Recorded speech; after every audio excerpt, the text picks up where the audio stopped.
So we'll continue.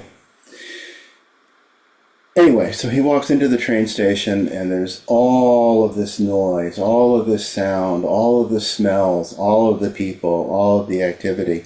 And in addition to that, he's feeling the difference between having had an attendant to take care of things like buying a ticket for him, and now having to do everything on his own. As he says, it was like there's smoke from fires. It was like the vision of an underground world. And he began feeling the atmosphere, he began feeling was increasingly claustrophobic. And as he said, it felt like things were pressing in on him, and that his plan to add fuel to the fire had steadily become a reality. If you remember last week, we talked about the Tibetan image of fuel to a fire as a metaphor similar to the metaphor of ocean and waves, for increasing the challenges of maintaining a steady mind, that we add wood to the fire in terms of the intensity of experience, while remaining in fundamental awareness, fundamental wakefulness. So the idea is to strengthen or develop one's capacity for staying in awareness regardless of immediate experience. So with that, he takes a step out of describing his experience in the train station and goes and again returns to the experience, the experienced reality of shunyata, emptiness.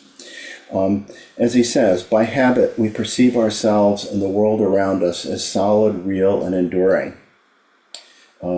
Yet without much effort, we can easily determine that not one aspect within the whole world system exists independent of change. So he's going to talk about permanence or impermanence and singularity or unitariness and interdependence as the three ways of conceptually getting a glimpse of what emptiness means. That to say something has its own nature, its own a truly existent self, its own true identity or ego, we'd have to say that there's something there that's, and we've talked about this before, something that's permanent or unchanging, something that is singular, it's just one thing, not a combination of different things, each of which in its own doesn't have true nature. And we have to say that it's independent, that its existence doesn't depend on dependence on other things. So, a common example of, dependent origination is something like the appearance of a rainbow, which looks very real in this, and there's an appearance that's clearly there of colors, and yet at the same time, it doesn't exist on its own. It exists because of the coming together of different conditions, moisture in the air, the angle that we're looking at, and the sun, or light from the sun. And in the same way, to say that something truly exists on its own would have to be independent of causes and conditions, because when causes and conditions change, the thing ceases to exist. So that's what he's about to go through. As he says, it's very easy that we can determine that not one aspect within the whole world exists independent of change. And he gives us the example that he'd just been in one physical location and now he's somewhere else. And we've all seen ourselves grow, or seen others grow from infants to adults to old age. It's just constant change, that everything changes, the weather, the seasons, political systems, everything. And so again, as he says, despite appearances, no aspect of life ever stays the same. He says the deconstruction of any one object, as he said, no matter how dense it appears, like an ocean liner or our bodies, a skyscraper, will reveal the appearance of solidity to be as illusory as permanence, that everything can be broken down into pieces, finally into molecules and atoms, and then into parts of atoms and so on. So that the more we look, when we actually examine things, we see that there isn't any single thing that we can say this is what something is. And then finally, there's the category, the reality of interdependence, that things come into existence independent on other causes and conditions. or as he says, that every phenomena exists in interdependence with myriad other forms. That any identification of something as one specific thing, any concept, only has meaning in relation to other things. That we can say something is big only in relation to something smaller. And that if something bigger comes along, then suddenly the big thing is the smaller thing. What all of this is trying to point to is that there's no true, solid, permanent nature within things. That it's that the illusion of solidity, the illusion of an identity that's unchanging, independent, and singular, is an illusion that we create with mind. As he says, to mistake our habitual misperceptions for the whole of reality is what's meant by ignorance. That life is change and impermanence. That was, again, one of the core aspects of his training: change and impermanence, impermanence and death. So as he says at this point, he's beginning. So what he's talking about here is seeing the experience that he's going through, all of this change, all of this overwhelming sensory input with being at this train station. All of these different experiences is evoking for him the reality of shunyata, emptiness. The things change, the things are interdependent, and that there's not solid, real things in the world, but there's a constant flux, a constant flow of events, of moment-to-moment experience. And so as he says, among other things, there was the death of his role as a guru, as a monk, as a yogi. The reality of no longer having an attendant. And he said this at first did not feel safe. But this is where he begins to say, acknowledge the wave, but stay with the ocean, that this will pass, if I let it. So what we do when we don't let it pass, in other words, when we is that we either develop some feeling of passion or aggression, some feeling of I want this or I don't want this, and then engage in all kinds of strategies to try to make things better or different, which solidifies further or lends itself to creating a further false sense of solidity to how we're experiencing situations. And this is really, for the rest of this chapter, what he's going to be working with in terms of meditative experience in daily life, how to approach these kinds of situations in daily life. So what he says is he stood very erect, a little primly, as was his habit, and looked down at the vagrants who had settled into the night. Thinking, I could have traveled first class and seated in the lounge, but this is what I wanted to do. His first feeling was, I want to hide, but I had nowhere to go. I could feel the tension and resistance in my body, and I acknowledged how much the surface of my mind was getting stirred up by discomfort and judgment. So these are the waves. And we all experience this. What we don't necessarily experience is the underlying sense of the ocean, the underlying sense of spacious awareness that he'll talk about, which he has cultivated through his years and years of practice.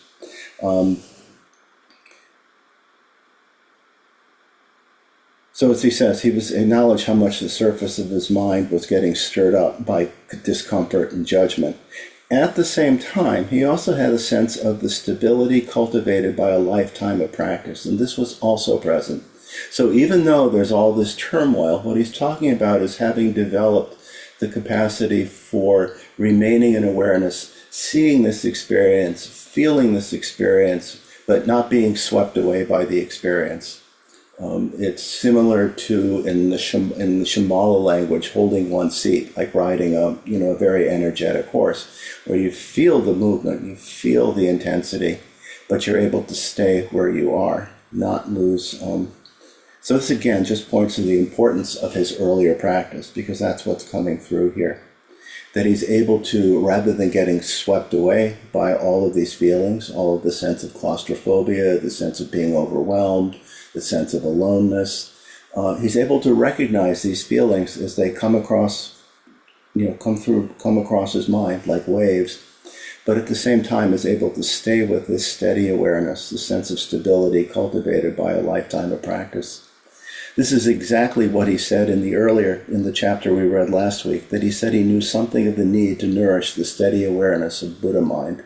It's staying in that even in the midst of all of this movement of mind, there's still something that's steady, something that is settled and unmoving within all this movement, which is the nature of awareness itself.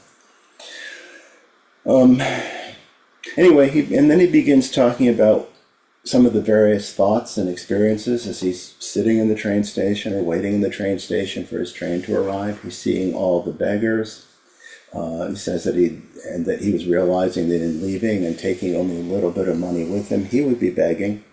That he didn't think it would be easy to beg, but this is exactly that he had chosen this retreat precisely for its difficulties. Again, adding wood to the fire, working with the intensity of experience while remaining mindful and aware. He projected all kinds of activity, all kinds of thoughts into how people might respond and how it might feel to be begging. He's even wondered if he'd be hungry enough to eat raw fish guts like the Indian adept Tilopa. It's the Tilo in the morning chant that we do, the Kagyu lineage chant. Tilopa had sought anonymity and lived basically in a life as a beggar in remote lands, but was sought out because people had encountered him and realized that he had achieved great realization. And ultimately, Naropa, who was an esteemed scholar at Nalanda University, this is around 1000 AD, sought Tilopa out for his wisdom. And when he found him, when he saw Tilopa was completely, as he says as Mingyur Rinpoche says, Tilopa was completely naked, eating raw innards, fish guts, tossed to him by the fishermen after they gutted their daily catch. And he says this was just the first of many tests for Naropa. But he had faith in this provocative teacher and stayed with him, sustained the trials, and eventually led to his own enlightenment. So as he says, he's, again, waves coming across the surface of mind, waves across the ocean, that he projected the possibility of eating fish guts and had used his imagination to become familiar with extreme hunger, cold, and loneliness. But he hadn't ever envisioned the train station and experiencing the agony of standing alone in the murky, throbbing squalor, feeling so apart from the travelers brushing against his robes. And he also talks a little bit about the fact that although he's wearing robes, that people were indifferent to them, and that he was used to be given a great deal of deference in his role as a guru and a monk, because as he says, in old Tibet, where people devoted themselves to spiritual activity, monks and teachers were revered, and here he was treated with indifference. So again, he's having to really look at what kinds of thoughts and feelings come up in relation to the 8 worldly dharmas. In this case, fame and insignificance. Anyway, so he gets on the train, which is very crowded. If you wanted to see an interesting video, go to YouTube and look up Indian train stampede, and you'll see how really, really crowded the trains are in India. I did not ride on a train in India. I'd seen the videos, and I was very thankful that was not something we had to do. But as he says, he began the train ride in terror, squashed against the door, with his head, torso, and legs pressed between the door and human bodies, and that he could not keep his mind from feeling overwhelmed. However, still, awareness of the ocean being, again, spacious, as he says, the spacious awareness of natural mind. He says, we compare this awareness, the spacious awareness, to open skies and oceans. They're references meant to invoke immeasurable vastness, even though awareness is even more immeasurable than skies and oceans combined. We're talking about the true nature of mind, the nature of mind itself, mind beyond reference point, mind beyond concept, the true nature of mind. And again, this really brings up the importance of his earlier training and the depth of his practice and the depth of his realization that even with all of this relation, all of with sensory overload, that he still was able to have some sense of the ocean as opposed to being swept away by the waves. That his identification, if you could call it that, that's probably not the best word to use, but he still identified more with the true nature of mind, identified with this sense of spacious awareness, than with any of the feelings and perceptions that he was experiencing, which in themselves would be, could be overwhelming. He says, once we learn to recognize the ever-present quality of awareness, ever-present meaning it's there all the time, whether we recognize it or not. Once we learn to recognize the ever-present quality of awareness, to let go of all the conditioned and contingent mind, and recognize that we are this spacious awareness, then our thoughts and emotions manifest as waves or clouds inseparable from awareness. Again, the waves are of the same essence as the ocean. With this recognition, we are no longer get carried away by the stories that keep our minds spinning in repetitive cycles or jumping around like a crazy monkey. If we keep our minds entangled with these stories, then it's hard to recognize awareness because we get caught up in the dreams, we get caught up in the dramas, we get caught up in the emotions that are evoked. And it becomes hard to recognize awareness. And as we all know, he says, the weather systems within awareness often become quite stormy. But again, the more familiar we are with awareness as an innate quality of mind, so it's not something we need to create, it's there within us. We just need to recognize, cultivate, and develop confidence in it. The more familiar we are with awareness as an innate quality of mind, the less effect the weather has on us. The waves arise and clouds move by. When we're not stuck inside them, they lose their impact. And this is the message he's trying to get across. This is the essence of the title of this chapter. Our sensitivity deepens and we learn to trust the knowingness, the knowing quality, the seeing quality of aware mind. So as he says, I'd known waves of hurricane strength in his life. Remember, read earlier that at one time he was affected by panic attacks, but worked through that. So he'd known waves of hurricane strength, but not for a very long time. And now on this jam-packed train, he wasn't quite sure if his constricted breath came from the pressure on his face or the fear in his heart. So just to go back again to that notion of familiarity that's developed through meditation practice, this is exactly what we talked about last week, what he talked about last week in the previous chapter, that the Tibetan word for meditation, gom, means to become familiar with how mind works, how it creates and shapes our perceptions of ourselves, how the outer layers of mind work. And the more we understand and see for ourselves this direct personal experience, that's exactly what happens, that the mind creates stories that we then get absorbed in. It's almost like self-hypnosis, you could say. And then we're reacting emotionally, passion, aggression, and ignorance to the things that we believe are true. That the more we see that, the less these have a grip on us, the more we're able to let go. The more we come to see how as he says, the outer layers of mind, the constructed labels, function as clothing that we identify with, as social identity, and cloaks our unfabricated original state of mind. So, the more we're not constricted by habitual patterns, as from last week, the more we're not constricted by when we're not constricted by habitual patterns, we create access to the qualities of mind that are vast, which is exactly the spacious awareness that he's talking about.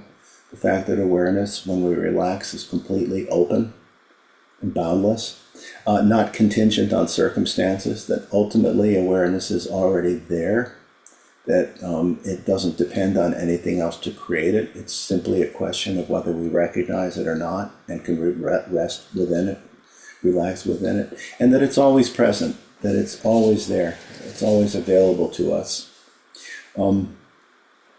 So anyway, when he begins talking about working with all of this intense emotion, all of these intense sensory experiences, all of the feelings that are coming up, As he says, after a few minutes, the strong energy of fear began to subside. My breathing slowed. At the same time, spacious awareness presented itself as if to meet the wave.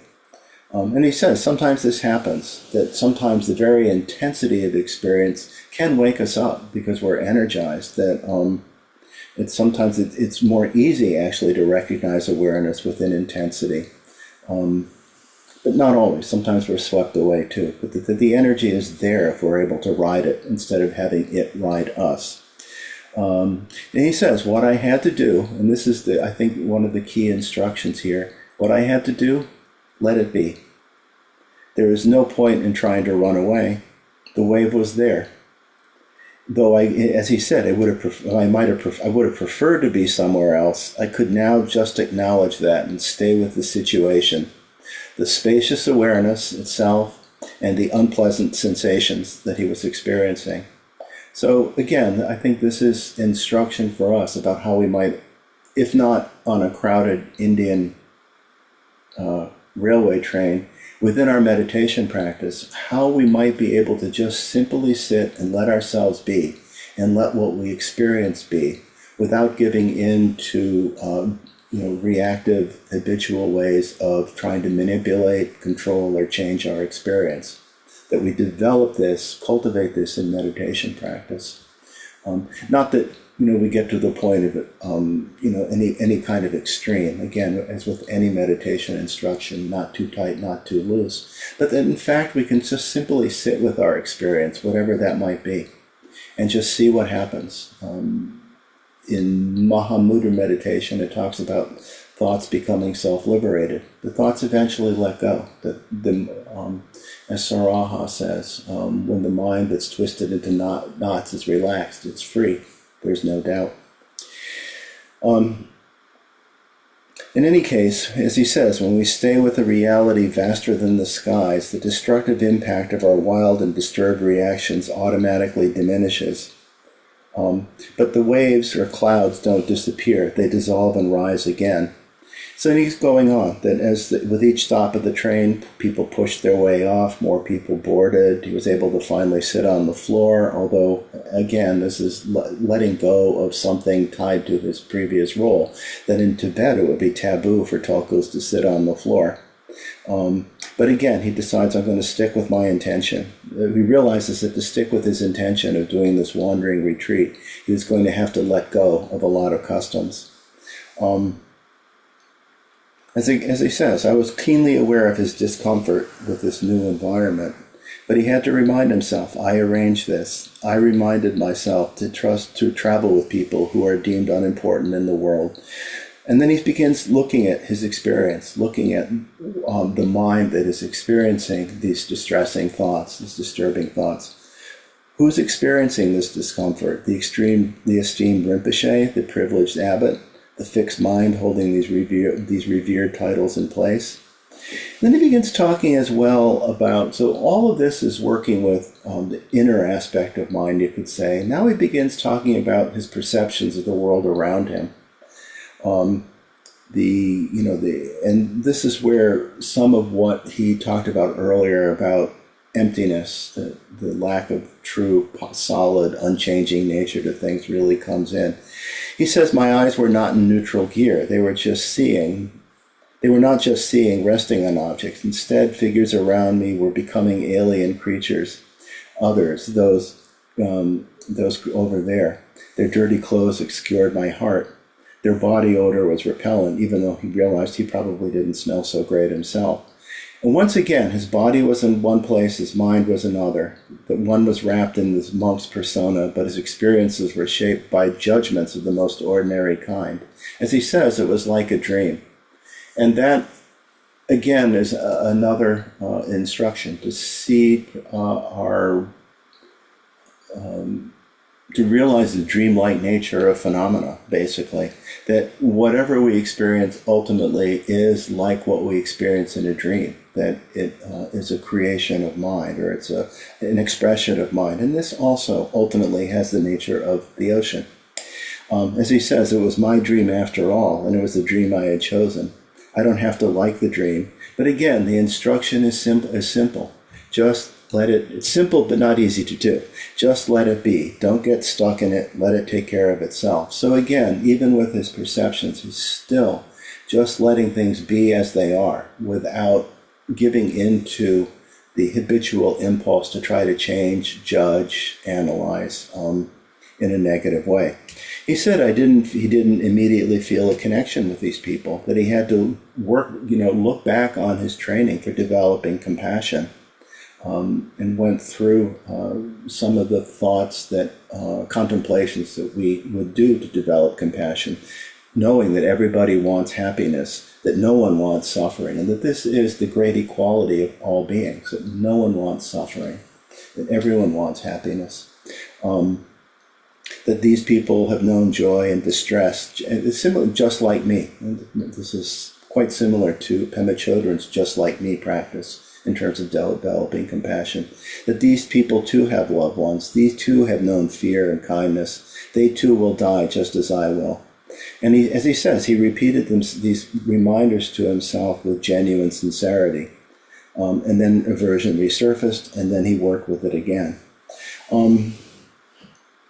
Then again, he begins talking about some of his thoughts about going on this retreat, thinking about meditation, a retreat in terms of caves and pristine mountain lakes, and how a friend had described the lowest caste, a friend had even described the lowest class trains as very pleasant. The benches are hard, sometimes the cars are crowded, but the windows stay open and fresh air comes in. That sounded fine to him, but he never thought of anything like this. So for the next couple of hours, as he's riding on the train, he worked with himself as both teacher and student, having a dialogue, you could say, with himself, to look at what he's experienced in mind, and to, as Trungpa Rinpoche says, to look further into his experience. And he relates a story from his monastic experience.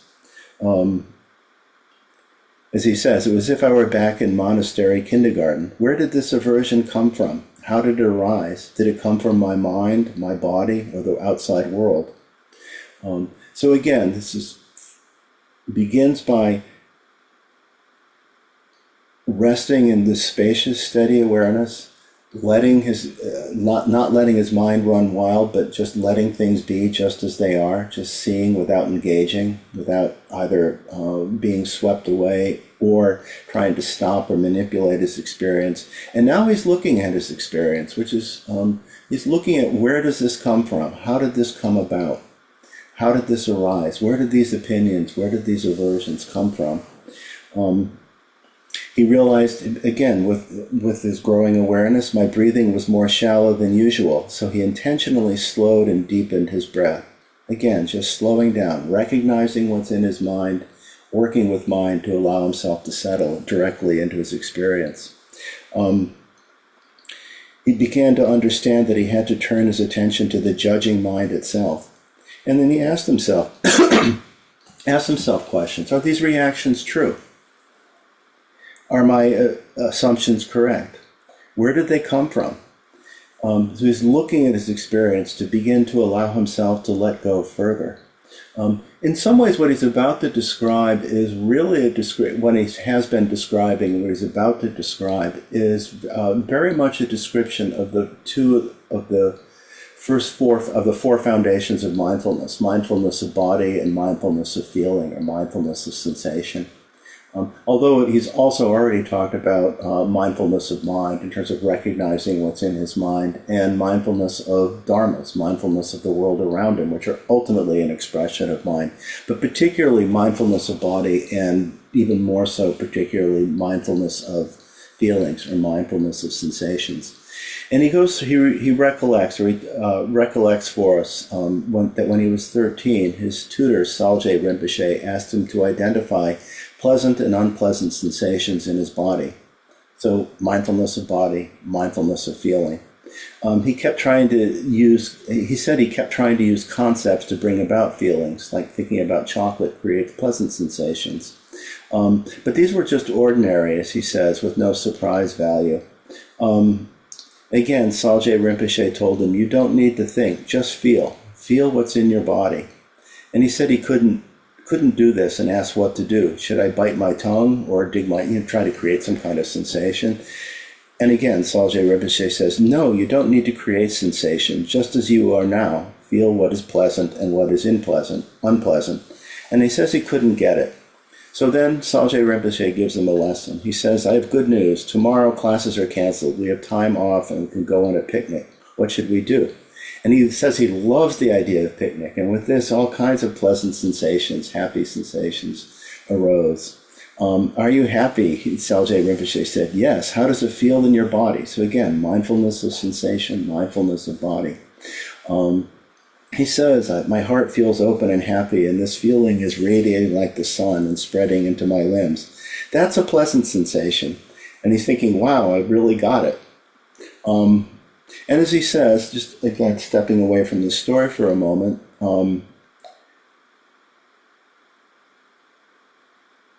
in this particular case, this made a stronger impact on his body, but actually there's always sensations in the body in response to attraction and aversion. So we're always experiencing these sensations. And that perhaps the reason why it wasn't so clear to him, thinking about chocolate, for instance, is because we develop concepts about what's pleasant and unpleasant. And he gives the example of flowers and all the positive associations we have to flowers. And that at a certain point, these concepts or associations, as he says, dominate our relationship to flowers. That the mind becomes, as he says, the mind becomes so caught in its own circular history with flowers that it pays no attention to the body.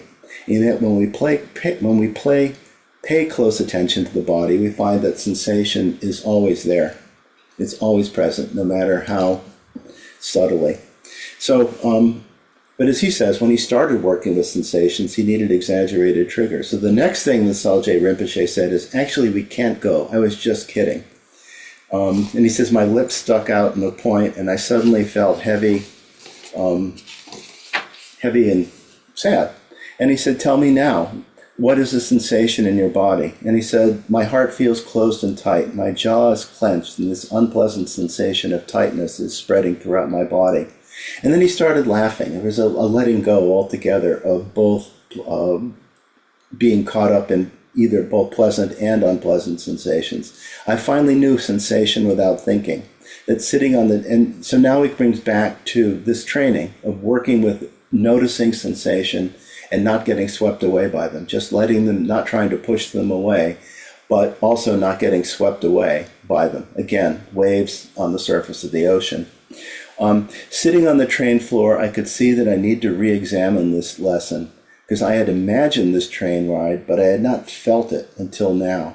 I had conjured the outside world, but I had excluded sensation. Yet the parallel universes of body, mind, and outside phenomena are always interdependent.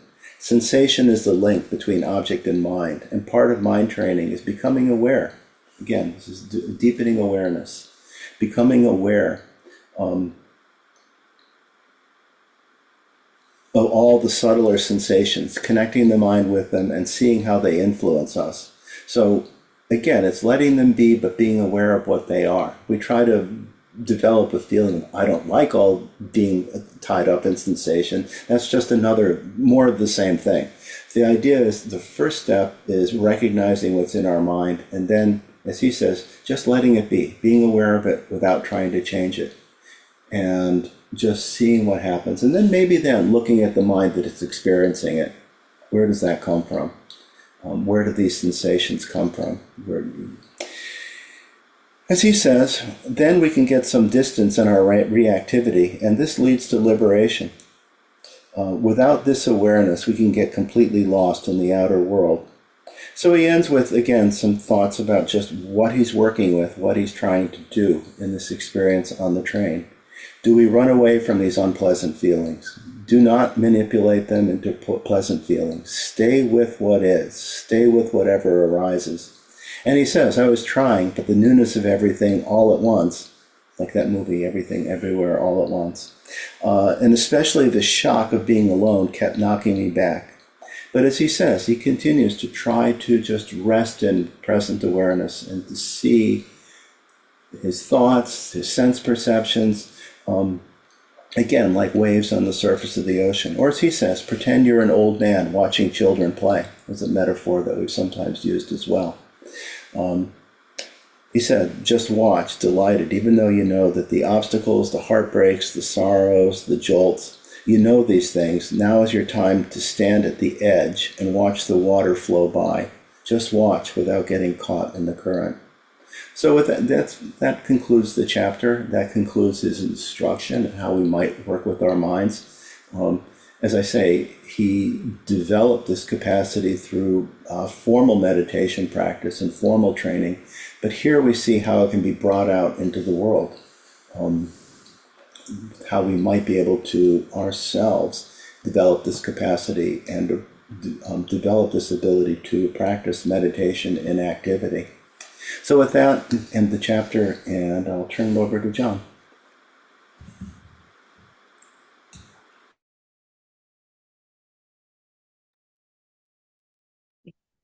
Okay.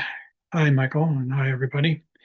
I'm sorry, I've got a problem, which is that my computer jammed. So I really didn't hear too much of this past talk. Just tuned in at the end. And I've got a preparation of the second chapter that we're reading tonight, and I think I'll just go through what I have. I don't know how it's going to relate to what Michael just did, because as I say, I didn't really hear what Michael just did. I just couldn't get any help on getting my computer back in order. And I'm sorry for that. I apologize. So, the second chapter that we had for tonight was chapter 3, Born with a Silver Spoon. Um, he starts out by saying he didn't even know about purchasing a train ticket or how to stand in line or about paying a taxi driver or buying a small disposable cup of chai. What he's really doing is cutting out all of the support that he had that was built into his life, that was completely unreal from the point of view of ordinary people. And he's casting himself really on the winds of the real world, the world beyond protection of a privileged lama. Um, when he enters the train, he says no one on the train paid the slightest respect to his Buddhist robes or to him as a monk. And this is new for him too. He's been raised in a highly privileged, respected position. And now suddenly he's nobody. And he did this deliberately, really cut the underpinnings out from his status. It says he had been raised in an unusually protected environment, as Michael observed towards the end there. And he says, what arrogance to think I could immediately play in the waves of this midnight adventure. He had no training. He had no familiarity, no experience. I had not been raised in a God's realm luxury, but it did offer some of the same isolation and protection the way he was raised as the God realm, raised from the sufferings of ordinary people. When I was little, I divided the year between my grandparents' simple home in Newbury and my father's modest nunnery. With these unpretentious circumstances, I enjoyed plenty of food, warm clothing, and abundant security and love. And he really had almost no experience of the world around him, the world that, for instance, even now that you and I experience, much less the world that was experienced by the people in India around him there. Um, he says, if it had been a God realm mindset, then we lose the impulse to search for meaning because we're surrounded by luxury and happiness. And this leaves us with self satisfied ignorance. This is what the God realm does. This is what the gods are. They are self satisfied and ignorant. Ignorant of what? Ignorant of the suffering of the rest of the world. Um, his monastic training was designed to counter the afflictions that characterize the God realm. The circumstances of his life were very limited and spare, but he was separated from the kind of problems that many people face, such as hunger or caste prejudices or racism.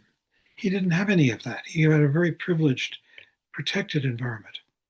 He knew none of the challenges faced by so many people in today's world: wars, reigns of terror, and the like. And he wanted to experience what ordinary people experience. And this is why he left the protected environment that he had grown up in. He had never had to concern himself with paying bills or buying a car or working for a living in order to raise children. He had never had those responsibilities. No alcoholism or drug addiction or financial problems or family disharmony. None of these trials of modern life that so many people face. Everything had always been taken care of for him due to his role and status. And this is what he wants to cast away, to experience the world as everybody else does, and to become wiser in the process. As a child, I was small and shy, and my nature was compliant and respectful. I wanted to be robust, like my extrovert. I looked puny and a bit pathetic. He always had more protection than he needed. So you see, he's really stepping out into danger. In order to break through his conditioning and confront old habits, we might deliberately reverse a common pattern. In order to break through this conditioning and confront old habits, we might deliberately reverse a common pattern, at least for a limited time.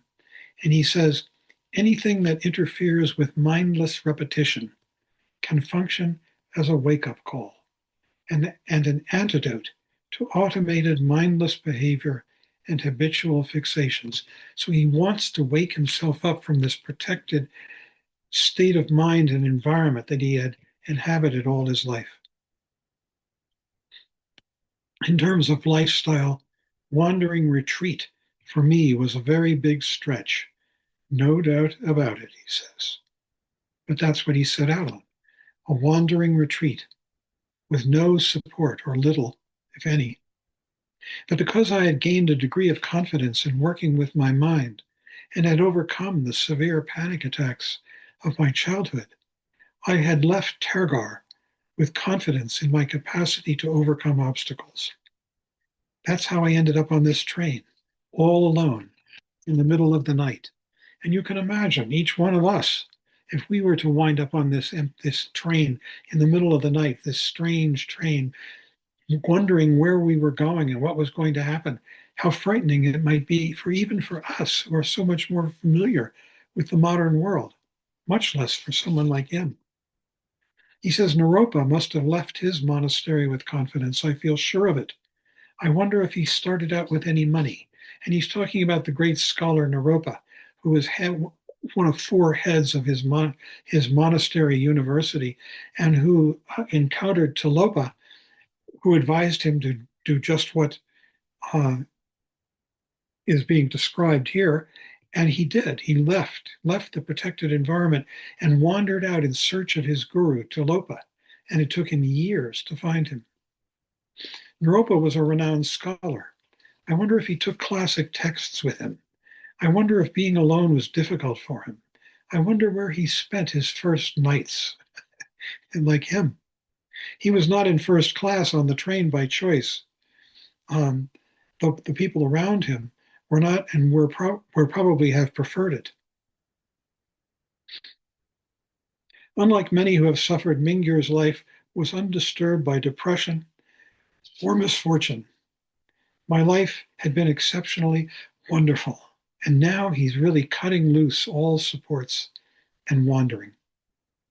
Practicing meditation, exploring the nature of suffering and liberation, and teaching what I had learned from my lineage and my experiences, these were my passions. There was nothing else I wanted to do except to learn how to go deeper into what I was doing. This wandering retreat was about deliberately making trouble for myself, and perhaps I have underestimated how much trouble I would encounter so quickly.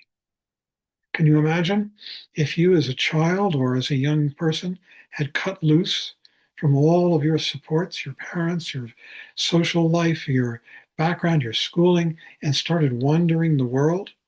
There are people who've done it. I had devised this retreat convinced that the enormous value of the safety nets in my life had been used up and that the time had come to know the world without them. He wants to experience the real world without all these safety nets that he's been given, this privileged, coddled, protected existence. Well, I thought, this won't last forever. This retreat is a precious interlude between monastic responsibilities. I'm not doing what Naropa did. He never intended to return to his monastery. I have never considered staying away forever. I will return and re inhabit my roles. I will return to my responsibilities and to my rank. So he hasn't completely cut loose. In addition to my father's status, my mother's father, Lama Tashi, was himself a great meditator who traced his heritage to King Trisong Detsen, who was the king who ruled Tibet in the 8th century. In the 8th century, this king used his royal authority to establish Buddhism in Tibet. Mingyur was pampered and indulged and grew up as a protected hothouse orchid. He thought to himself, I too am royalty, a pedigreed Dharma prince. Whatever possessed me to spend my first night in the world alone, imprisoned in a sweltering train, I can get off and buy a new ticket for first class. Well, that's a silly thought. I need to figure out how to deal with the discomfort. He wants to really get down to the basics of who he is and what the world is. Growing up, he had never cooked a meal or cleaned his rooms or washed his own clothes. This education of a tulku concentrated on enhancing the potential for spiritual awakening, an intensely focused training of the mind, but it didn't include the world around him. If I had to do it over again, I would choose no other path. For in just the past few hours, I had felt rescued by my training more than once, even though that same training had ensured the practical skills of a lapdog. And I'll stop there and we can have a discussion. And I'm sorry for having missed Michael's talk. It just, my computer failed and I'm now on Valerie's computer. So, discussion.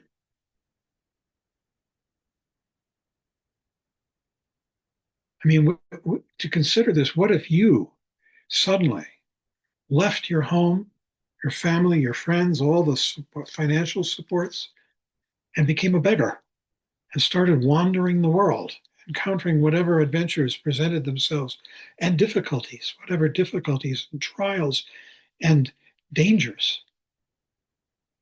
It can be very frightening.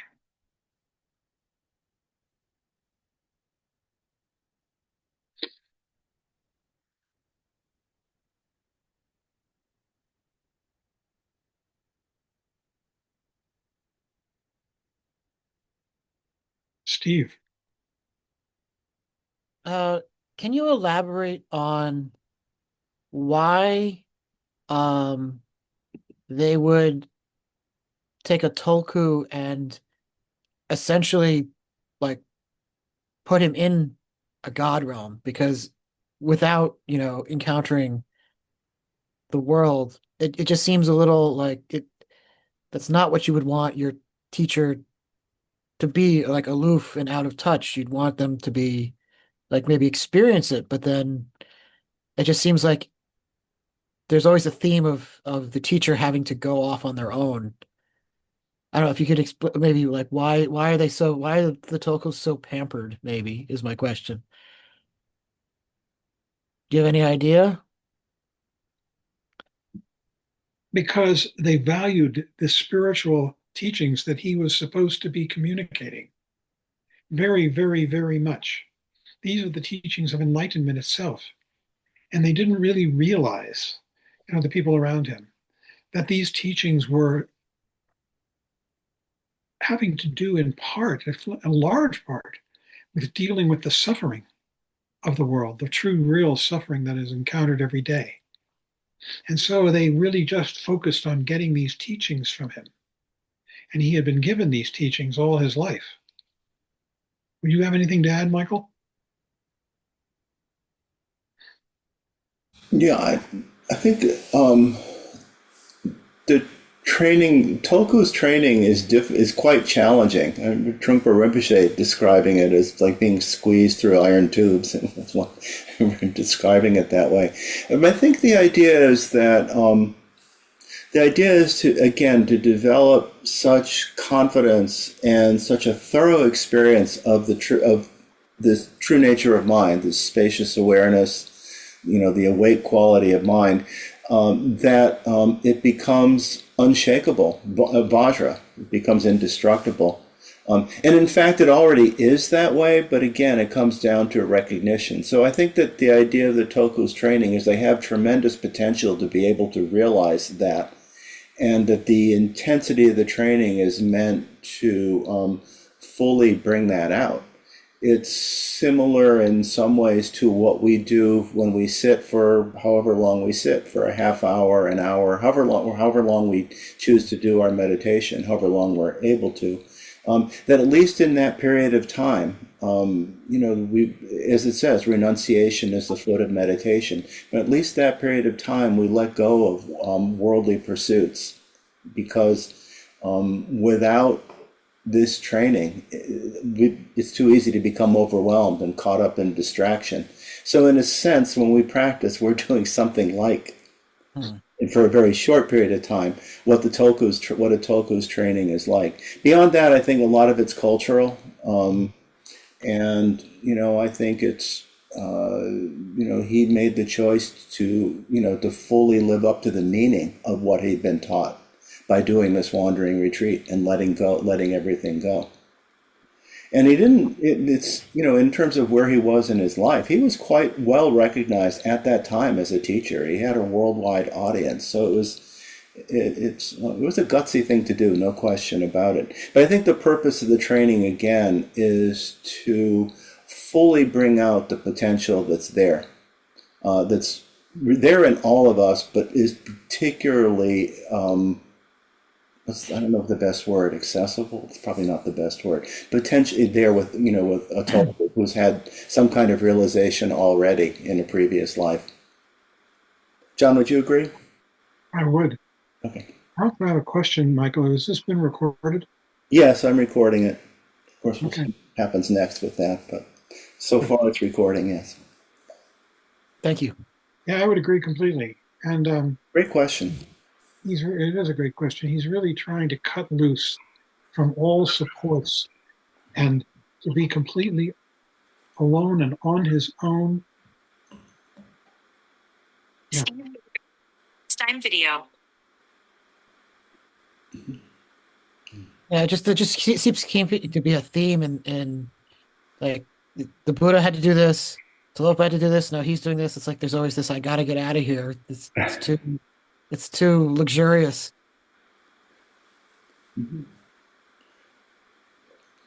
Yeah, well, and in the Buddha's case, even more so that since there was no Buddha for him to learn from, that it was he had to go in order to seek the truth, and then finally was able to attain enlightenment. Miriam?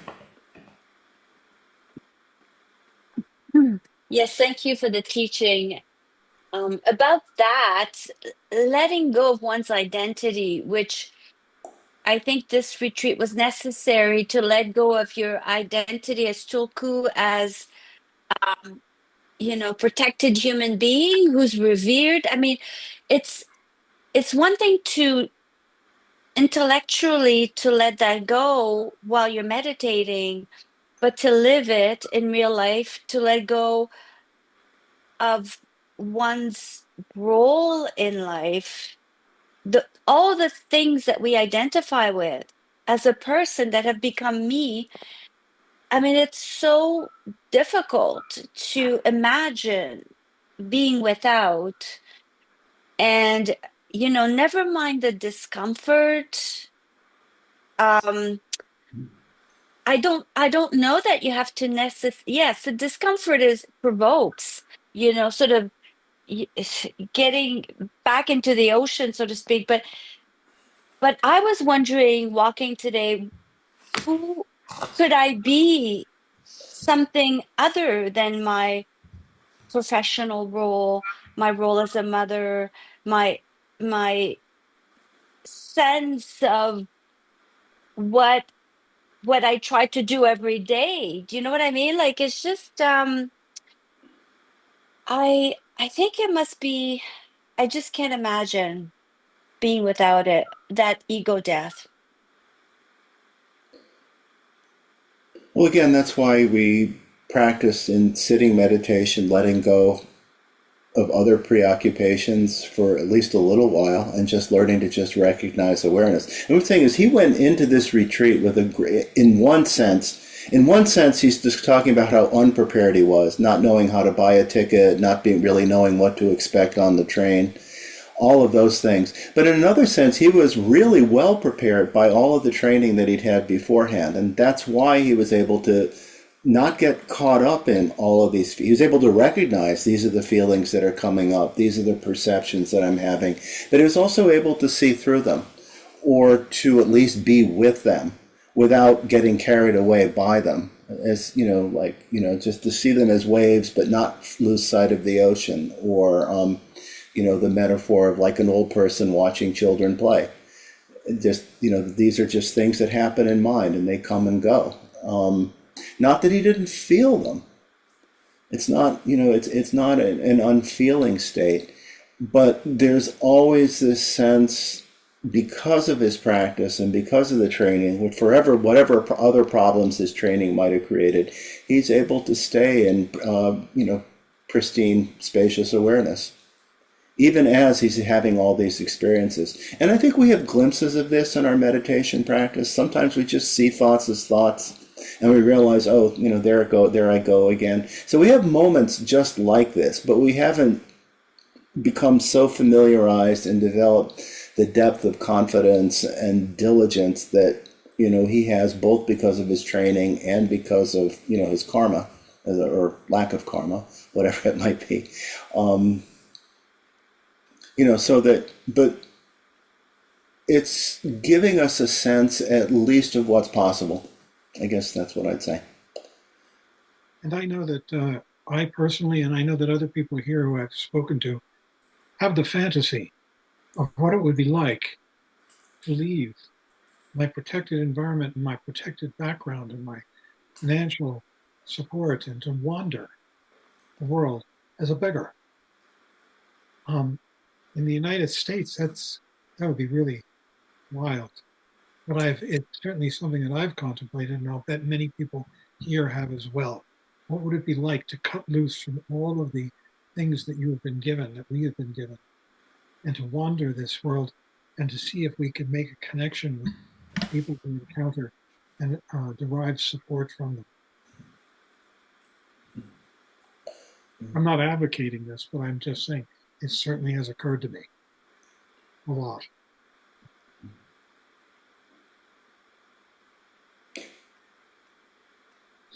Yeah, and at the same time, you're right. It is hard to let go of roles that we become identified with and attached to. There's an element of that for me in retiring and letting go of a position that I'd had for 28 years, and in the place that I last worked. I was happy to do it, and I think it was definitely the right thing to do. But at that time, for me, but there was regret, there was sadness. I'm still glad I did it. And sometimes these things are forced on us too. Relationships fall apart, jobs get lost, people pass away. So sometimes we have no choice. We're just forced into letting go of something, that we were attached to and that we imagine had a permanence that it did not really have. Which goes back to that section of the chapter that he talked about. And I'll bet there are people in this room who've experienced this. Yeah. Miriam, you raised your hand again, and then Karen Sue. Or Karen Sue.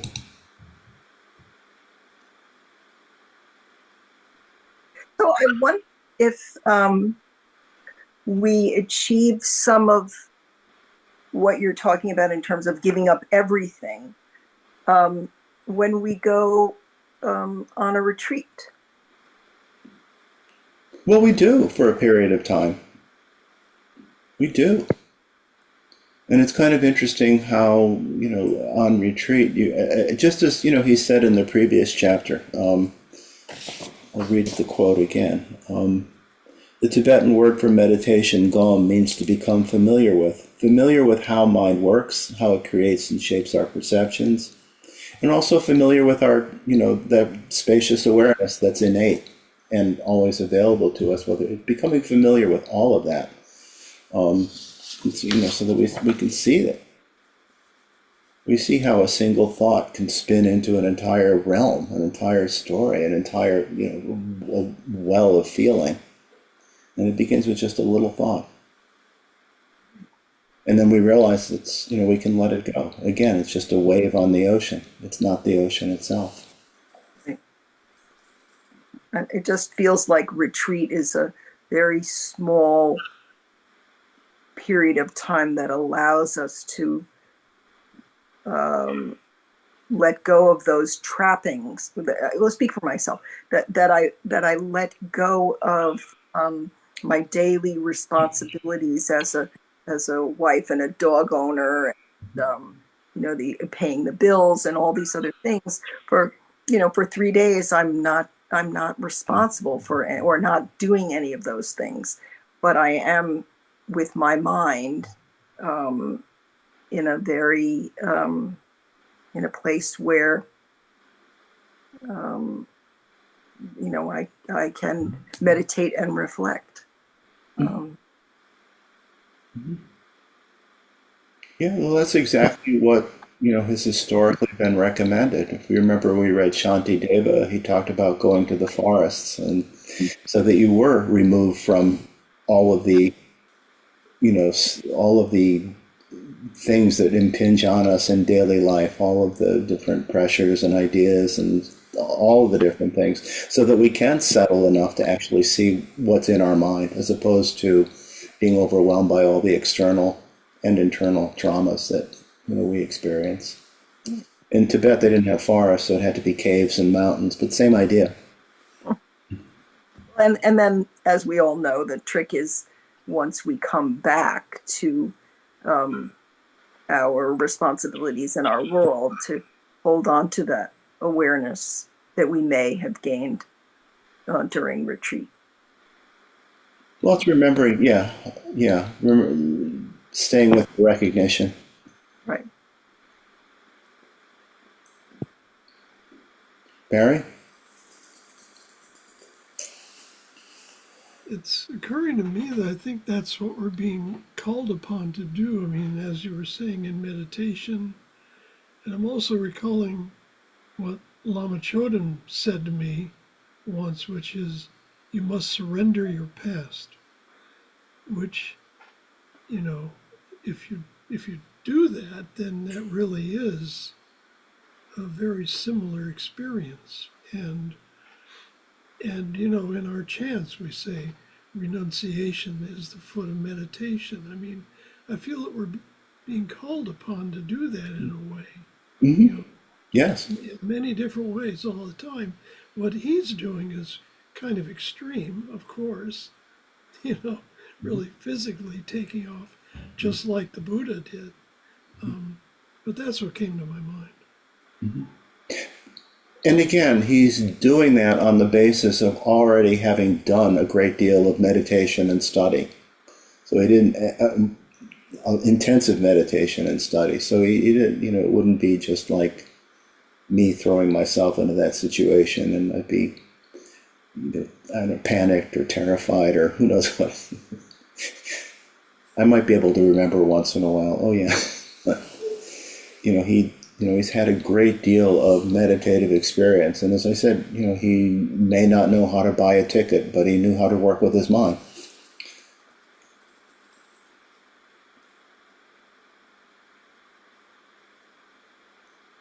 How to be with his mind, maybe a better way to put it.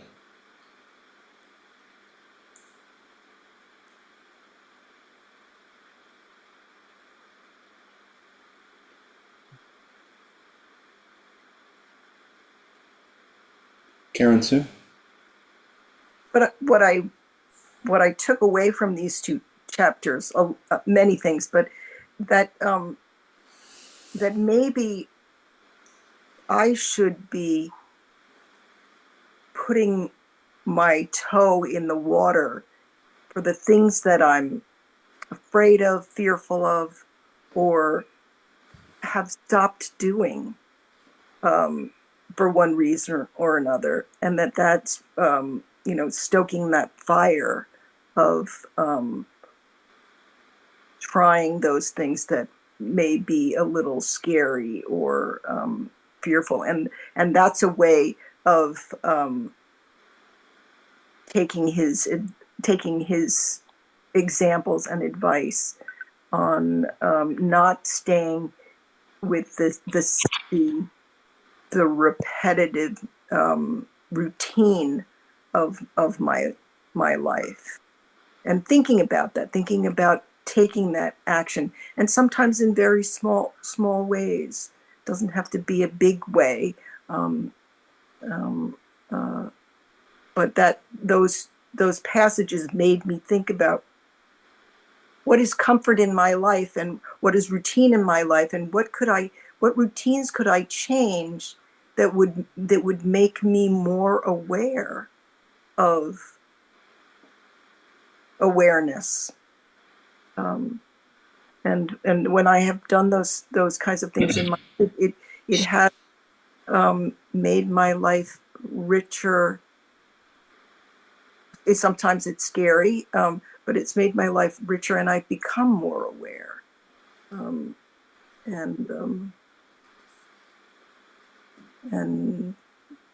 that's it.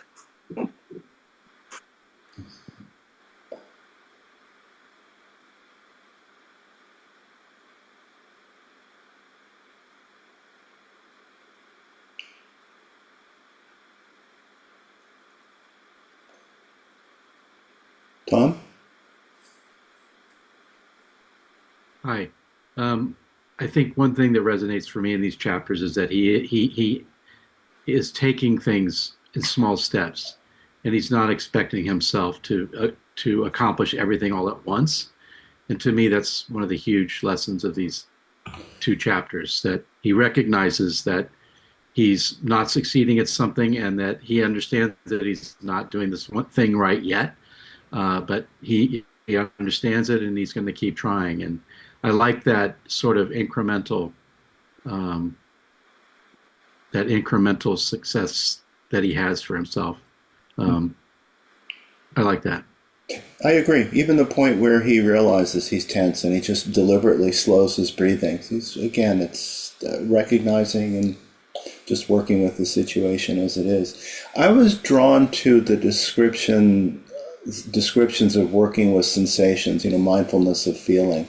And again, our initial reaction to things, and not, mindfulness of feeling isn't about emotions. It's about just our initial kind of, I like it, I don't like it, ignore it, positive, negative, neutral, pleasant, unpleasant, however you want to define it. Because I really see myself at times in meditation catching myself already at some point further on trying to change how I'm feeling. I'm bored, what can I do or I'm sleepy, what can I do to wake myself up? I'm bored, what can I do to interest myself? Instead of just being with the experience. And I'm kind of catching myself more and more and realizing that what could do is just see the experience and just be with it as it is. And usually, it's just as he says, things eventually change if we let it. And sometimes trying to change it just solidifies it even more as a real thing that you feel you have to struggle with. So just letting it be and just seeing it, not ignoring it, not indulging in it, just seeing it. Anyway, Rita?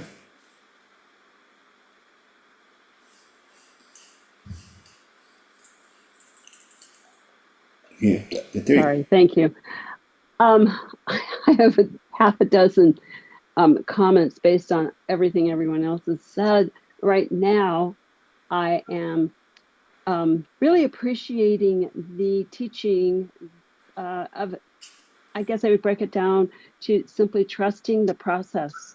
Mm-hmm. He demonstrates knowing the process to such a deep and wide extent And yet, I know a little bit of process, and what you just mentioned, Michael, in terms of just in our own meditation process, or our own experiential process, being aware of how the body is receiving or projecting. I'm not sure, I can't separate the two, but the mind and body interaction.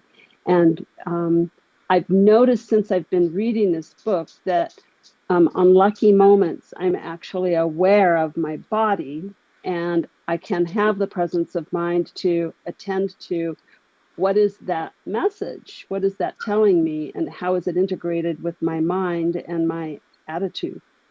But in addition, I can't help but wonder, you know, here's an individual who early on was deemed as a tulku and given such extremely precious and unique attention. Mm-hmm. And so his conditioning, I have to ask myself, well, wow, I mean, how does anyone's conditioning lead or lend to how one is in this moment? And I think about my own conditioning, and I wonder, wow, what if I would have been conditioned in the same or similar way? What what what impact would that have in the ways that I may have expressed my life?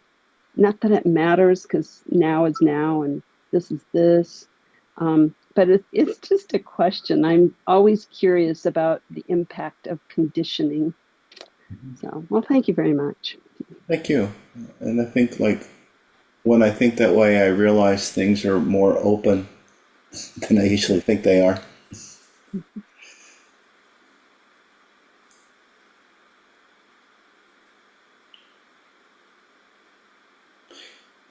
It's almost time to stop, and I wanted to just read one thing. It's one of the songs of Milarepa that I think relates quite well to the chapter, the ocean and the waves.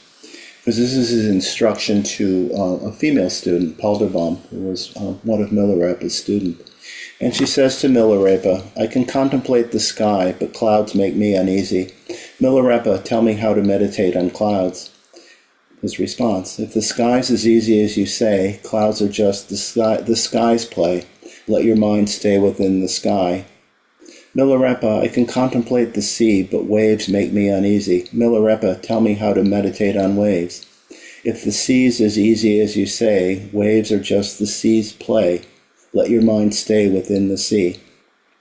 "I can contemplate my mind, but thoughts make me uneasy. Milarepa, tell me how to meditate on thoughts." "If your mind's as easy as you say, thoughts are just the mind's play. Let your mind stay within your mind." So, direct instruction across hundreds of years from Milarepa.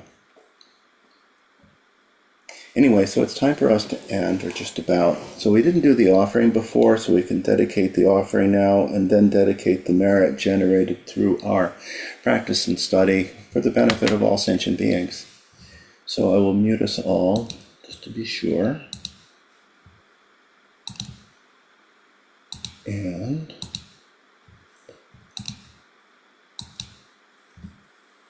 first we'll dedicate the offering, and then we'll dedicate the merit generated through our practice for the benefit of all sentient beings. Assemblies of oceans of Samaya bound, accept this offering, gift of Torma. May we yogins with our disciples obtain lordship, freedom from disease, long life, glory, fame, good fortune, and all great and vast enjoyments. Grant us the cities of the pacifying and enriching actions, and so on. Samaya holders, guard us, support us with all the cities. May there be no untimely death, illness, duns, or obstructing spirits for us. May we have no nightmares, ill omens, or bad dealings. May the world enjoy peace, have good harvests, abundant grain, expansion of Dharma, and glorious auspiciousness. Accomplish whatever mind desires.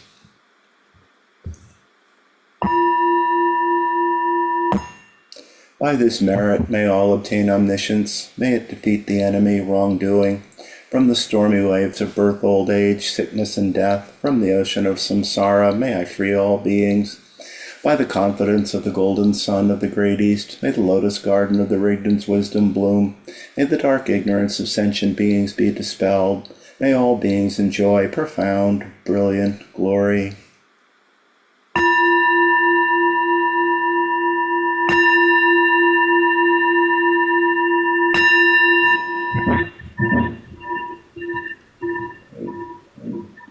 Thank you, everyone. Thank you, everyone. Thank you. Thank you. Thank you very much. Thank you. Thank you.